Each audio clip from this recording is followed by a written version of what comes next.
My brother pointed me to a bar stool at his rehearsal dinner, which I was paying for, and told me it was for real family only. He had no idea the $5,000 bill was the least of his problems. I just smiled, ate my meal, and set a trap that would cost him everything. This is where the story truly begins, and you won't want to miss what happens. Make sure you're subscribed to see it through to the end. We're always curious. Where in the world are you all watching from today? Let us know in the comments. The call came on a Tuesday, the worst Tuesday of my quarter. I was 52 years old, managing a portfolio worth 9 figures, and I couldn't seem to shake a brutal bronchial infection that had settled deep in my chest. Every breath felt like I was inhaling crushed glass. I was propped up in my home office, mainlining hot tea and honey, when my personal phone buzzed with a picture of my brother, Colin. "Susan, hi." His voice was too loud, too bright. It was the voice he used when he wanted something. "Are you busy? Are you dying?" "Both," I coughed, a rattling sound that made my screen flicker. "What's wrong, Colin?" "Nothing's wrong. God, you always assume that. Can't a guy just call his favorite sister to say hi?" "I was his only sister. You need money." "No," he said, offended. "Well, not money exactly. It's about the wedding. Serafina and I, we're a little in over our heads. The rehearsal dinner, the restaurant, they want a deposit we just don't have." I closed my eyes, pinching the bridge of my nose. This was the story of our lives. I was the responsible one, he was the dreamer. I was the financial analyst who built a career on prudence. He was the freelance graphic designer who built a career on, well, mostly on my financial support. Ever since our father died, I had stepped in. I paid for his art school, co-signed his first apartment lease, and quietly covered his car insurance for the last decade. He was my little brother, and I loved him, but he was a 34-year-old sinkhole. "How much, Colin?" "5,000, he said in a rush, as if saying it quickly made it smaller. "It's for the private room at El Ambrasi. Serafina says it's the only place that has the right aesthetic." I choked on my tea. El Ambrasi, the one with the 3-month waitlist. "Yeah, but Serafina knows a guy, so we're in. You just need to call and put your card down. It's just a deposit. We'll, pay you back after the wedding from the gift money." I knew, with the certainty of a stock market crash, that I would never see a penny of that gift money. But he was my brother, and he was getting married. "Fine," I wheezed, my chest aching. "I'll call them. But Colin, this is it. After this, you two are on your own. I mean it. I'm not funding the honeymoon or the down payment on a house." "Of course, we wouldn't dream of it," he chirped, the relief palpable in his voice. "You're the best, Susan. We'll see you there, right? 7 p.m. Friday." "I wouldn't miss it," I said, my voice flat. I hung up and spent the next 10 minutes in a coughing fit so violent I saw spots. I should have taken it as an omen. Fast forward to Friday. My infection had stubbornly refused to leave, but I'd traded my bathrobe for a silk blouse, a tailored blazer, and a small mountain of cold medicine. I felt fragile, my bones aching with fever, but I was determined to be there.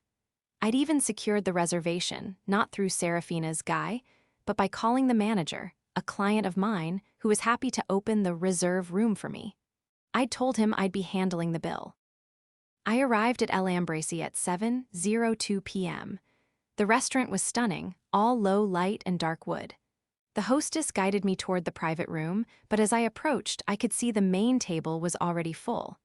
A long, beautiful oak table, set for 20. Colin and Serafina were at the head, holding hands. Serafina, in a white dress that looked suspiciously like a wedding gown, was laughing loudly. Her mother, Martha, a woman I'd met twice and who looked like she'd been sculpted from ice, sat at the other end. Colin saw me, and his face lit up for half a second before Serafina whispered something in his ear.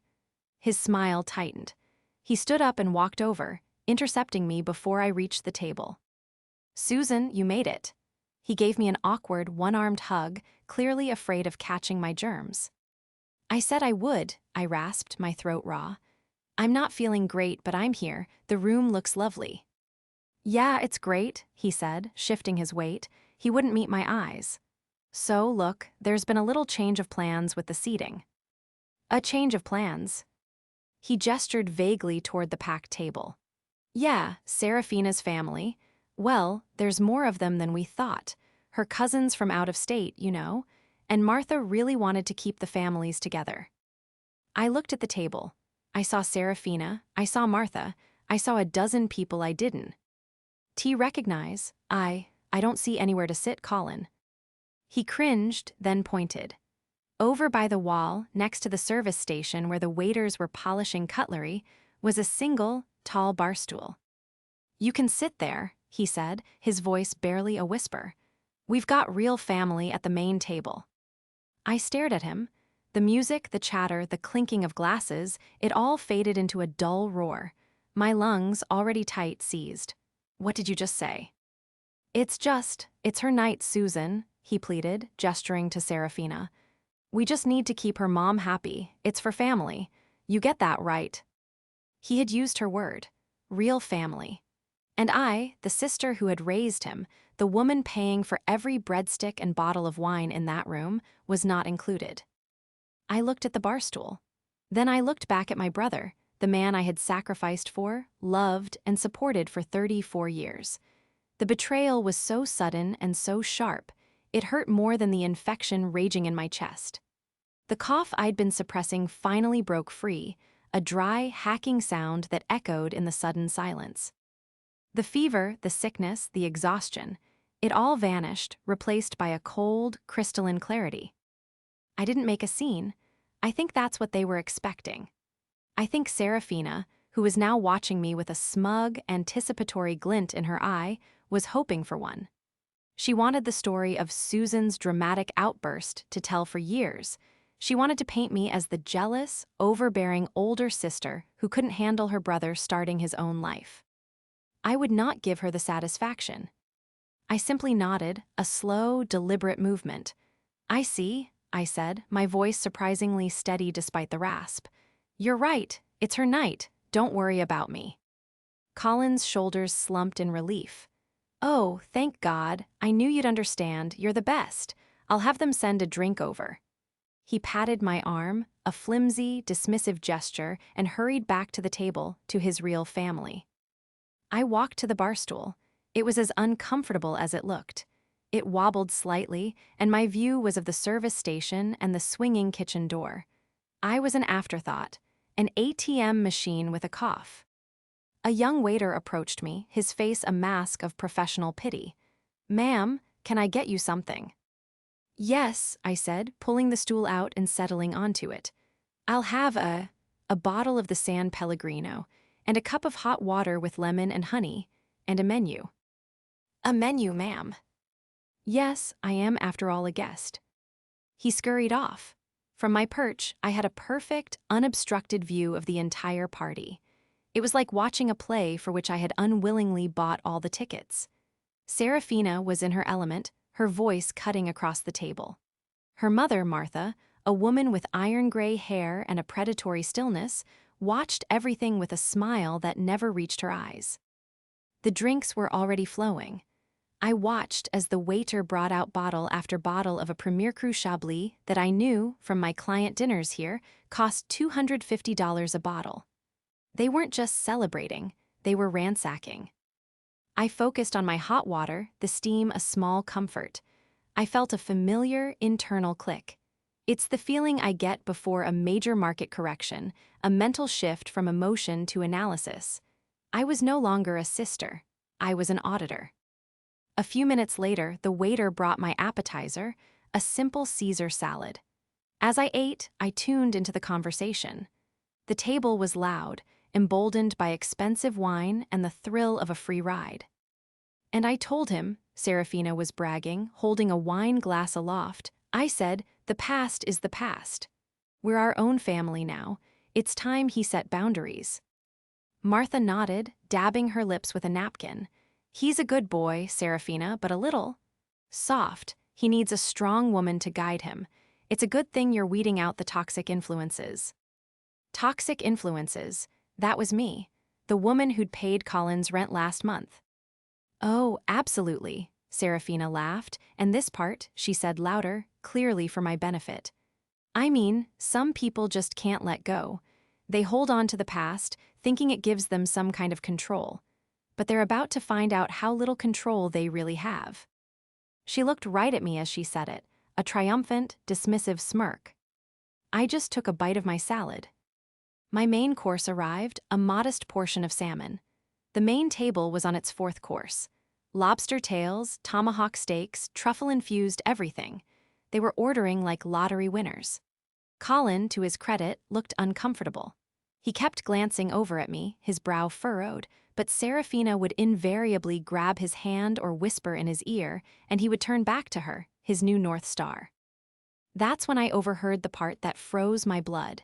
It was Martha, speaking to the man beside her, Serafina's father. "The house in Bellevue is a teardown," Martha said, her voice low but carrying.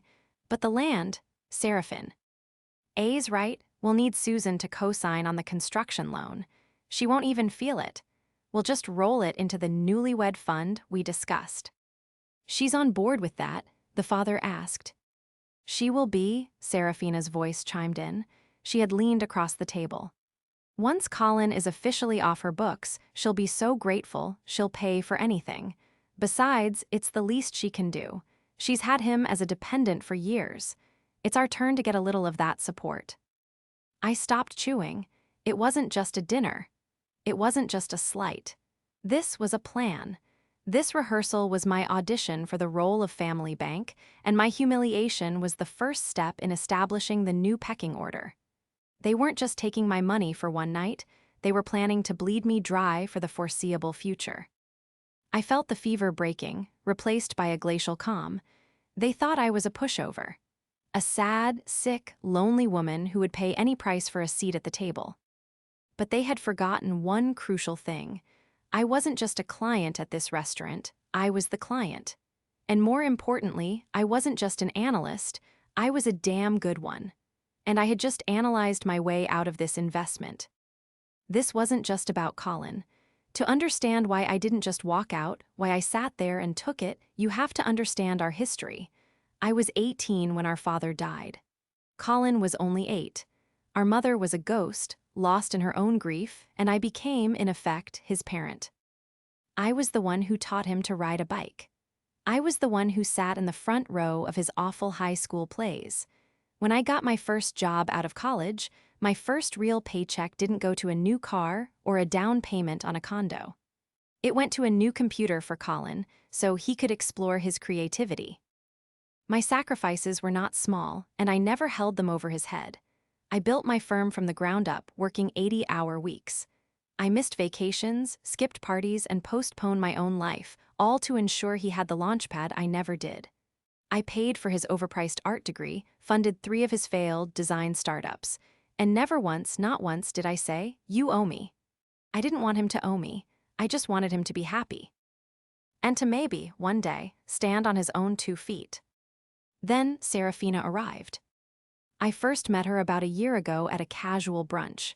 She was, I had to admit, stunning. She had the kind of effortless beauty that comes from a lot of very expensive effort. She was an event planner, which, as far as I could tell, meant she attended other people's parties and posted about them online. She was polite at first, gushing even. "Oh, Susan, it is such an honor to meet you. Colin just raves about you, you're his hero." I was wary. Her compliments were too smooth, her gaze too assessing. She didn't look at me. She looked at my watch, my shoes, the car I drove. She was taking inventory. The real conflict began a few months later. Colin's car, the one I was paying the insurance on, broke down. It was a 10-year-old Honda, perfectly reliable. "Susan, it's a disaster," he'd wailed over the phone. "Serafina says it's embarrassing. She says a man of my talents shouldn't be driving a jalopy." "It's a Honda, Colin, not a jalopy." "Serafina says it's bad for my brand." 2 days later, I got an alert from my bank. A credit check. Colin, with his 520 credit score, had tried to lease a brand new Audi. When he was naturally denied, he'd put my name down as a cosigner, without asking. I called him furious, he didn't answer. Serafina did. "Susan, hi," she'd answered, her voice dripping with false sweetness. "Colin's just so upset right now, you really hurt his feelings." "I hurt his feelings. He committed identity fraud." "That is such a dramatic way of putting it," she'd scoffed.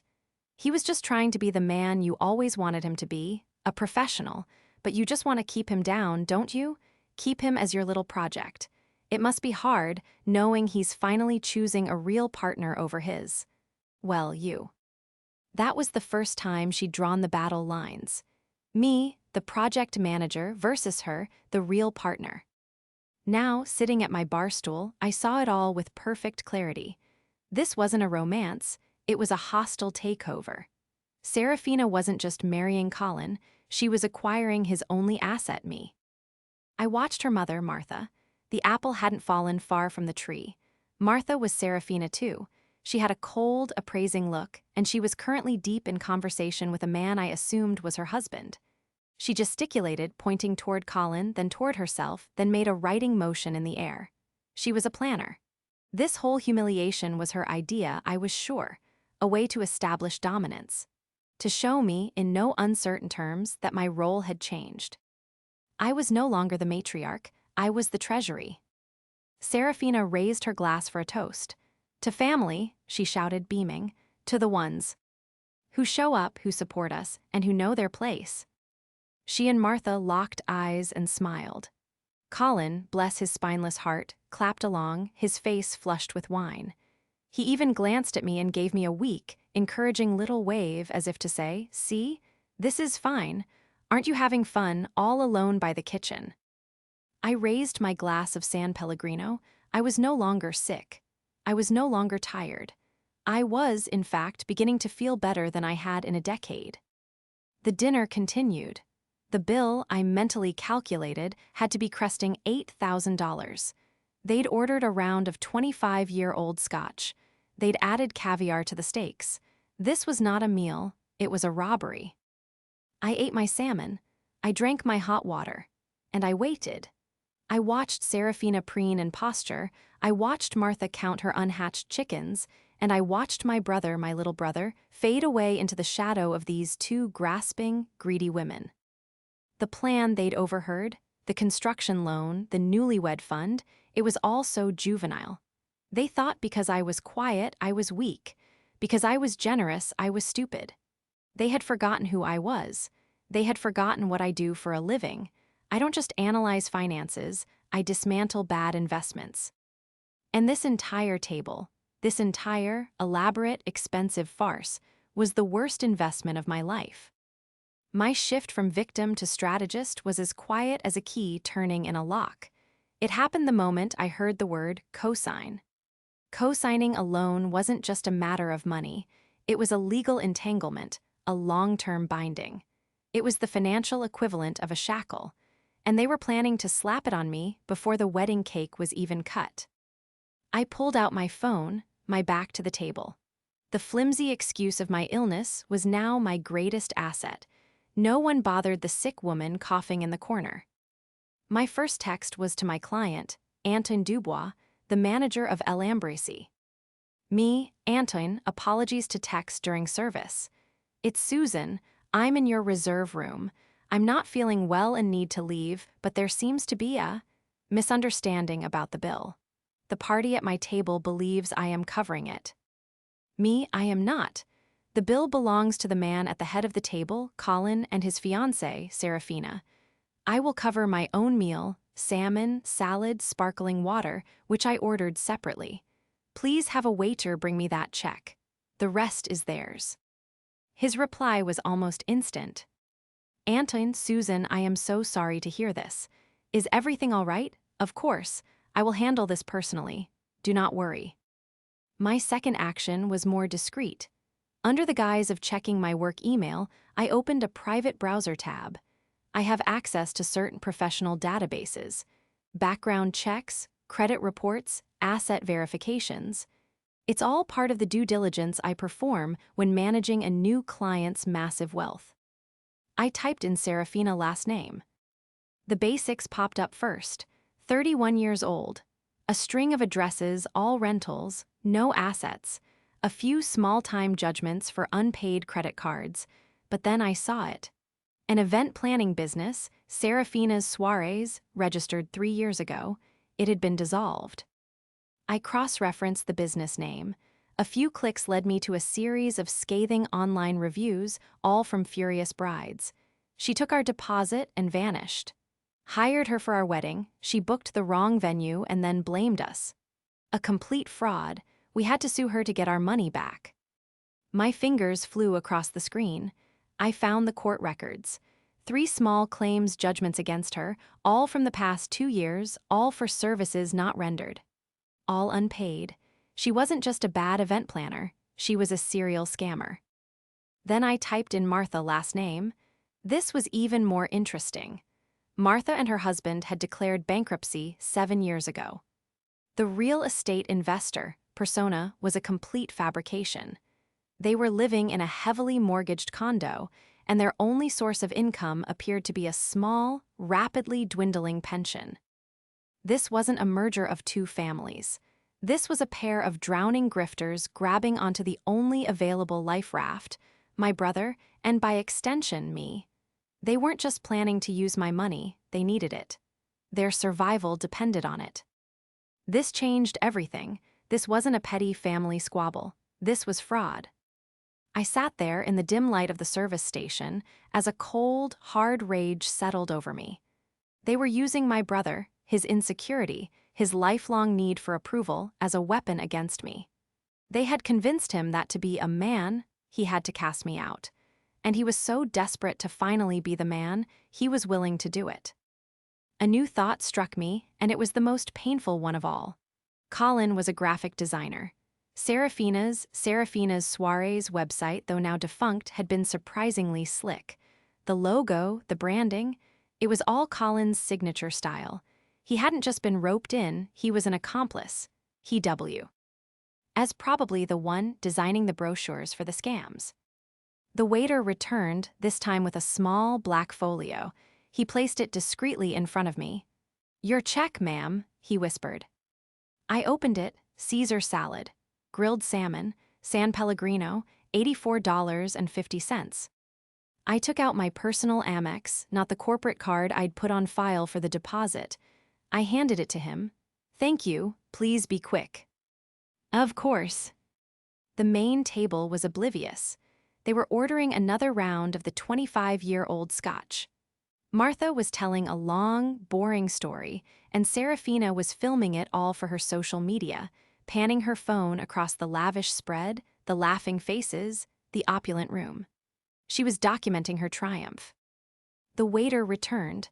I signed the slip, adding a generous tip for the poor young man who had been caught in the crossfire. I tucked my card back into my wallet and stood up. The movement was stiff. My body ached from the fever, my head throbbed from the stress, but my spine was made of steel. I was no longer just leaving. I was executing an exit. I didn't walk to the exit, I walked back toward the table. The laughter died down as they saw me approach. 20 faces turned to look at me, the outcast at the feast. Serafina's smile faltered, replaced by a look of wary annoyance. Colin just looked terrified, like a child who had been caught drawing on the walls. "Susan," he said, his voice small, Are you leaving? You're not feeling well, right?" "I'm feeling much better, actually," I said. My voice was clear, the raspiness from my infection completely gone. It was amazing how adrenaline could clear the sinuses. I looked past him, directly at Serafina. "I just wanted to thank you, Serafina, for this educational evening." She narrowed her eyes. "What's that supposed to mean?" "It means you've taught me a valuable lesson." I smiled, a tight, thin smile that didn't touch my eyes. "You've taught me all about real family and boundaries. It's been incredibly illuminating." "Well, I'm glad someone finally got the message," Martha interjected, her voice like gravel. "It's about time." "Oh, the message is received, loud and clear." I kept my gaze locked on Serafina. "For example, I just learned what a brilliant event planner you are. I was so impressed, I did a little research. Serafina's Soirees, right?" The color drained from Serafina's face. She shot a panicked look at her mother. What are you talking about?" she stammered. The Millers, the Chengs, the Rodriguez family, they all left such glowing reviews. Services not rendered. Vanished with the deposit. You're not just an event planner, Serafina. You're a portfolio of small claims judgments. A very, very bad investment. A fork clattered onto a plate. The entire table was silent. You bitch," Serafina hissed, her mask of sophistication crumbling. "You have no right." "I have every right," I cut her off, my voice sharp. "I was just about to become your primary investor. You and your mother, with her real estate portfolio that evaporated in a 2017 bankruptcy. You were planning on a construction loan, weren't you? With me as co-signer? You think I'm running a charity for common grifters." "How dare you?" Martha shrieked, standing up so fast her chair screeched against the floor. "We are a respected family." "You're a family of debtors, Martha. And you," I turned to Colin, my heart, despite everything, breaking just a little, "you're the bait, the logo designer for her scams, the excuse to get to my wallet." Colin looked like I'd slapped him. "Susan, she's not." "She's not what, Colin? A fraud? Because the court records say otherwise. Or did you know? Did you know you were bringing a con artist into our family, expecting me to pay for her?" "Stop it," Serafina screamed. She was on her feet now. "You're just jealous. You're a dried-up, bitter old woman, and you're angry that he's finally choosing me. He doesn't need you anymore. We don't need you." "Is that so?" I asked calmly. This was the moment. The entire room was holding its breath. From the doorway, Antoine, the manager, emerged. He was not alone. He was holding a leather-bound bill folder, and he was flanked by two rather large security guards who were, until a moment ago, posted at the restaurant's main entrance. Antoine walked with purpose, not to me, but to the head of the table. He stopped right between Serafina and Colin. "Excuse me, Mr. Colin," Antoine said, his voice polite but ironclad. "Ms. Serafina, there seems to be a misunderstanding regarding payment."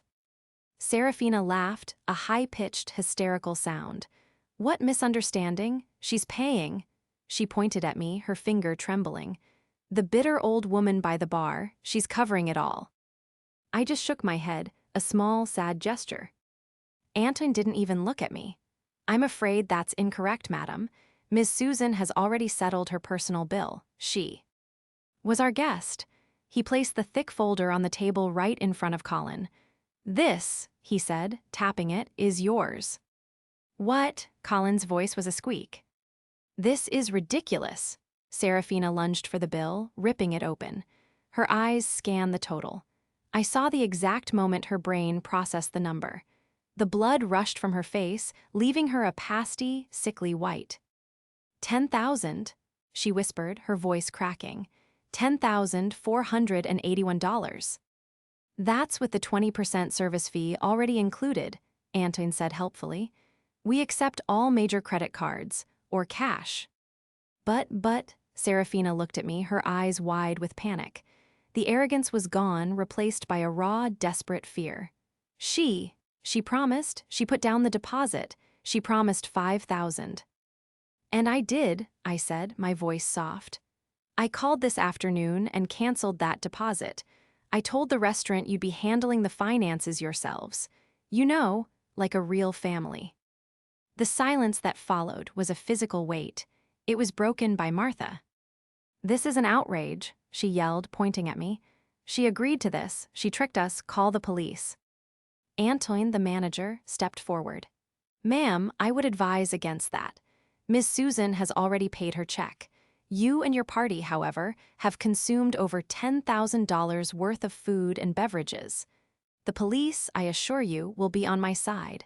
Now, how will you be paying?" Serafina turned on Colin, her expression no longer fearful but reptilian. "Colin, do something. Use her card, the one you have for emergencies." Colin flinched. I don't." She changed the numbers. He looked at me, his eyes pleading. "Susan, please, don't do this. I'm sorry, okay? I'm sorry I put you at the bar. Just pay it. We'll pay you back, I promise." Like you promised to pay me back for art school, I asked, my voice flat. Or the car insurance, or your last 3 months of rent, or the legal fees for Serafina's soirees. At the mention of the legal fees, Colin's face went white. He hadn't known I'd found that part. You knew, he whispered. I know everything, Colin. I know she's a con artist. I know her mother is bankrupt. And I know they've been using you to get to me. I took a step closer, lowering my voice so only he could hear it. I just didn't know you were in on it. How many wrong venues did you design logos for? His gaze dropped. The shame radiating off him was so thick I could almost taste it. He had known, maybe not all of it, but enough. This isn't happening, Serafina muttered, her hands shaking. She was pacing now, a caged animal. This is my night, you ruined it. No, dear, Martha said, her voice a low growl. She rounded on Serafina's father, a quiet man who hadn't said 2 words all night. Frank, your card, give it to them. Frank looked like a deer in the headlights. Martha, I can't, the Amex it's near its limit. This is more than our mortgage. Then use the Visa. That is the Visa, he squeaked. This was the final, pathetic reveal. The real family at the table, the ones who had been sneering at me, were a house of cards. They were just as broke, just as desperate as Serafina. They had all come here tonight expecting a free ride on my back. Well, somebody better pay, Serafina shrieked, her voice echoing through the restaurant. The main dining room had gone quiet. Everyone was watching. Anton gestured to his security team. Gentlemen. The 2 large men stepped forward, effectively blocking the exit. You can't keep us here, Serafina cried. We are not keeping you, madam. We are simply awaiting payment for services rendered, Anton said calmly. He looked at the other guests at the table, Serafina's real family. Perhaps you'd all like to contribute. A frantic rummaging of purses and wallets began. A cousin threw down a 20, an uncle a 50. It was like trying to pay for a mansion with pocket lint. They were nowhere close. Susan, Colin said again. His voice was broken. He was crying now, fat, silent tears rolling down his cheeks. Susie, please, I'll do anything. I'll leave her, right now, just fix this. And there it was, the final, desperate, manipulative play. Save me, Susie, be the mom I need. For a second, the old instinct flared. The desire to protect him, to clean up his mess, to shield him from the world. Then I looked at Serafina, who was staring at Colin with pure, unadulterated hatred. I looked at Martha, who was already inching her way toward the coat check, clearly contemplating a run for it. No, Colin, I said, and my voice was kind but firm, the kindness of a surgeon before a necessary amputation. I can't fix this. This one you have to feel. I turned to Anton. Anton, thank you for a memorable evening. My compliments to the chef. The salmon was perfect. It was a pleasure to serve. You, Miss Susan, he said, bowing slightly. I looked back at the table. At my brother, a weeping, broken man. At his fiancée, a cornered, rabid animal. At her family, a chorus of pathetic frauds. Actually, I said, tapping my chin as if a thought had just occurred to me. I just remembered, the deposit. Serafina's head snapped up. Yes, the deposit, the 5,000, you paid it. No, I said. I didn't, but you, Serafina, you're an event planner, you must know the rules. I smiled. El Ambracy has a very strict cancellation policy. When I canceled the $5,000 deposit this afternoon, I forfeited it. That money is non-refundable. It's already been applied to the restaurant's losses for the night. I turned back to Anton. So that $10,481 bill. It's really only $5,481, isn't it? Anton's expression didn't flicker, but I saw the ghost of a smile. That is correct, Miss Susan. Your cancellation fee has been applied. I gave him a nod. He had understood my play perfectly. The restaurant was never going to be out the money. I had covered the first $500, just not for them. So, I said, beaming at the table, it's only half as bad as you thought, see. I'm helping. I turned, my blazer swirling, and walked out of the room. The last sound I heard before the door shut was Serafina letting out a wail that could curdle milk, followed by Martha yelling, "Don't you look at me, Frank." I didn't go home, I couldn't. The adrenaline was pounding in my veins, and the fever had finally definitively broken. I felt light, airy, and powerful. I walked the 2 blocks to my office, a sleek glass and steel building that I owned, and let myself in. I went to my top-floor office, the one with the floor-to-ceiling windows overlooking the city. I poured myself a glass of water, not Chablis, and sat in my chair. The city lights twinkled below, a sea of possibilities. My phone started buzzing almost immediately. It was Colin. I watched the screen, his picture flashing. Colin, Colin, Colin, 27 missed calls. Then the text started. Colin, Susan, pick up. Colin, they're holding us here. Colin, Serafina's dad had to call his brother for a loan. They're all yelling. Martha hit Frank, this is a nightmare. Colin, she left. Serafina just left, she walked out. She said good luck and just left me here with her parents and the bill. Colin, Susie please, I'm at the police station. That one made me sit up. Police station. Me, what police station? Colin, downtown. Frank's card was declined, they had no way to pay. Anton called the police. They're calling it defrauding an innkeeper.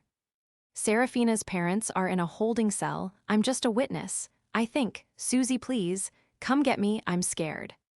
My brother, my stupid, weak, manipulative, and utterly broken brother. I sat there for a full 10 minutes. I could leave him there. I could let him spend the night in a hard plastic chair, learning the most valuable lesson of his life. It was what he deserved. But he was still my brother. I sighed, picked up my purse, and went to get him. The police station was a sterile, fluorescent-lit hell. Colin was sitting on a bench, his head in his hands. He was wearing a $2,000 suit I'd bought him, and he looked smaller than I'd ever seen him. When he saw me, he burst into fresh tears and ran to me, wrapping his arms around me like he was 8 years old again. Susie, I'm so sorry, he sobbed into my blazer. I'm so sorry.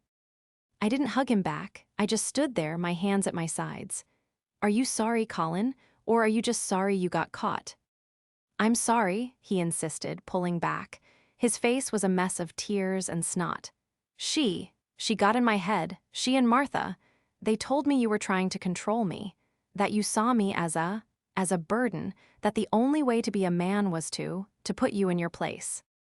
And the barstool, was that their idea too? He flinched. It was Serafina's, she said. She said we had to show you that your money didn't buy you a seat at the real table, that her family was my family now. I didn't want to, but she said if I didn't, she'd know I was still your little boy and she wouldn't marry me. So you chose her. He couldn't say it. It doesn't matter, I said, my voice tired.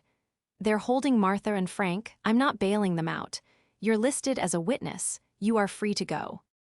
I turned and started walking toward the exit. Wait, where are you going? He cried, scrambling after me. Can I come home with you? I stopped at the glass doors and looked at him. Home? You mean my apartment? Yeah, just for tonight. I can't go back to our place. Her stuff is there, and I don't have my keys. You are 34 years old, Colin. You are a grown man, you made your choice. You wanted your real family. But she left me, you heard me, she left me with the bill. Yes, she did, and now you have to figure it out. Ushed opened the door. The night air was cold and clean. Susan, wait, he begged, following me onto the sidewalk. You can't just leave me here. I have nothing. I have nowhere to go. You're my sister. I am, I said, turning to face him under the harsh yellow light of a street lamp. And as your sister, I've given you everything. My money, my time, my emotional energy. I've been your safety net for 26 years. And tonight, you and your fiancé tried to cut it, not realizing I was the one holding it. I hailed a cab. It pulled up to the curb, its available light a beacon. What am I supposed to do? He whispered, desperation in his eyes. I opened the cab door. I don't know, Colin. For the first time in your life, that is entirely up to you. I got in the car. As it pulled away, I saw him in the rearview mirror, a solitary, expensive-suited figure, alone on the pavement in front of a police station. For the first time in his life, he was truly, completely on his own. I slept for 12 straight hours. When I woke up, my fever was gone, my lungs were clear, and my phone was silent. The barrage of texts and calls had stopped. The silence was, in a word, peaceful. I spent the next 2 weeks in a state of productive bliss. I landed a new, massive account for my firm. I went to the gym. I read 3 books. I did not, for 1 second, check up on Colin. I had my lawyers send a cease and desist to Serafina and Martha, just as a precaution, referencing the small claims judgments and the word extortion. I never heard from them again. The wedding, obviously, did not happen. About a month after the rehearsal dinner, my receptionist buzzed me. "Ms. Susan, there's a Mr. Colin here to see you. He doesn't have an appointment." "Send him in," I said, not missing a beat in the email I was typing. He walked in. He was different. He'd lost weight. His expensive suit was gone, replaced by simple jeans and a flannel shirt. His hair was messy, but his eyes were clear. "Hi," he said, standing awkwardly in the doorway. "Hi, Colin, what can I do for you?" I didn't get up. I didn't offer him a seat. I just wanted to." He swallowed, and it looked painful. "I'm working, a real job, at a coffee shop, as a barista." "That's nice." "It's humbling," he admitted, "and I'm in a program, a 12-step program for love addiction, I guess, and codependency." "That sounds healthy." "I'm also paying back the restaurant," he said, talking faster now. "And the manager, he was actually really cool about it. He knew you. He said you were a woman of principle. He let me set up a payment plan. I work my barista job from 6 to 2, and then I work as a busboy at El Ambrasi from 5 to midnight. I'm paying off the $5,481. I finally looked up from my computer. He was telling the truth. I could see it in his face. The exhaustion was real. The calluses on his hands were new. "That's impressive, Colin. And," he said, taking a deep breath, "I wanted to give you this." He walked forward and placed a small, crumpled envelope on my desk. It was a cashier's check for $84.50. "It's for the salmon," he said, his voice thick. "And the salad, I know it's not enough. I know it doesn't fix anything, but it's a start." He looked at me, his eyes full of a remorse so deep it was bottomless. "I didn't just let them disrespect you, Susie. I participated because I was weak and selfish. And I was so angry that you were successful and I wasn't. I let them use my jealousy to hurt you. And I will never, ever forgive myself for that. But I'm trying to be a better man, the man you always tried to raise." I looked at the check. I looked at my brother, the 34-year-old barista, the 34-year-old busboy. I stood up. I walked around my desk. He flinched, as if he expected me to yell. I picked up the check, tore it in half, and dropped it in my wastebasket. "You don't owe me for the salmon, Colin." He looked confused, but "You do, however," I said, "owe me about a decade's worth of car insurance premiums. But we can set up a payment plan for that." A slow smile spread across his face. A real one, not the bright, fake one he used when he wanted something. "Yeah," he said, wiping his eye. "Yeah, I'd like that." I pointed to the chair opposite my desk. "Sit down, little brother," I said, my voice softer, "and tell me all about the 12 steps." He sat, and for the first time in our lives, he wasn't my burden and I wasn't his bank. We were just family, real family.